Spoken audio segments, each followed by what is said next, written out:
Morning friends, ಎಲ್ಲರದು ತಿಂಡಿ ಆಯಿತಾ? ಇವತ್ತು ಫ್ರೈಡೇ. ನಮ್ಮ ಮನೇಲಿ ನೋಡಿ, ಇವತ್ತು ನಾನು ಫ್ರೈಡೇ ತಿಂಡಿಗೆ ಬಂದು ಗೋಧಿ ದೋಸೆ ಮಾಡಿದ್ದೀನಿ.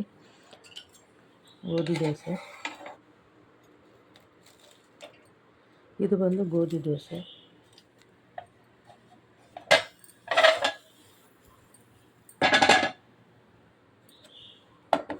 ತಿಂಡಿಗೆ ಬಂದು ಗೋಧಿ ದೋಸೆ.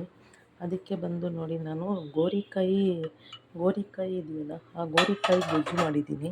ಗೋರಿಕಾಯಿ ಗೊಜ್ಜು ಸಿಂಪಲಾಗಿ ಮಾಡಿದ್ದೀನಿ. ಯಾಕಂದರೆ ಫಸ್ಟ್ ಗೋರಿಕಾಯಿನ ಕಟ್ ಮಾಡಿಕೊಂಡು ಸ್ವಲ್ಪ ಬಾಣಲೆಯಲ್ಲಿ ಬಾಡಿಸ್ಕೊಂಡು ಈರುಳ್ಳಿ ಮತ್ತು ಕರ್ಬೇವಿನ ಸೊಪ್ಪು ಹಾಕಿ ಒಗ್ಗರಣೆ ಹಾಕ್ಕೊಂಡು ಖಾರ ಪುಡಿ, ಅರಿಶಿನ ಪುಡಿ, ಉಪ್ಪು, ಟೊಮೆಟೊ ಹಾಕಿ ಆಮೇಲೆ ಅದಕ್ಕೆ ಸ್ವಲ್ಪ ನಾನು ಈ ಕಡಲೆಕಾಯಿ ಬೀಜ, ಕಪ್ಪು ಎಳ್ಳು ಅದನ್ನು ಪುಡಿ ಮಾಡಿ ಹಾಕಿದ್ದೀನಿ. ತುಂಬ ಚೆನ್ನಾಗಿರುತ್ತೆ ಟೇಸ್ಟು.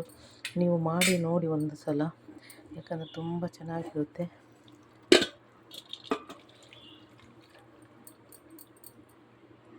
ತುಂಬ ಟೇಸ್ಟಾಗಿರುತ್ತೆ. ಒಂದು ಸಲ ಮಾಡಿ ಈ ಥರ ಗೋರಿಕಾಯಿ ಪಲ್ಯ ಟೇಸ್ಟಾಗಿರುತ್ತೆ. ಇದು ಚಪಾತಿಗೂ ಚೆನ್ನಾಗಿರುತ್ತೆ, ದೋಸೆಗೂ ಚೆನ್ನಾಗಿರುತ್ತೆ. ನೋಡಿ, ಇದು ಗೋರಿಕಾಯಿ ಗೊಜ್ಜು ಥರ ಪಲ್ಯ ಥರ ಮಾಡಿದ್ದೀನಿ. ಈ ದೋಸೆಗೆ, ಗೋಧಿ ದೋಸೆಗೆ ಚೆನ್ನಾಗಿರುತ್ತೆ.